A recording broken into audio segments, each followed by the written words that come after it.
жазғанды біреулер білмейді ғой, дұрыс көрсетеміз. Қайырлы күн Ерболдың оқырмандары, У деген әріп, мына жаққа камераны ұстаймыз.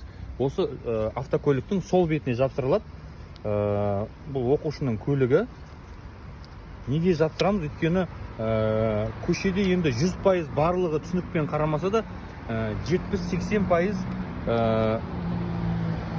жүргізушілер қауымы түсінікпен қарайды деген оймен осылай жапсырады екен біз. Мынаны ұстай тұрмыз бір қолыңызбен. Бүгіннен бастап мобилографым болып кетпесеңіз болды менің. Так, екіншісін жапсырамыз, жүреміз ары қарай. Екеуін де жапсырып қойып жатыр. Барлығы сіздер үшін, көшедегі жүрген жүргізушілер.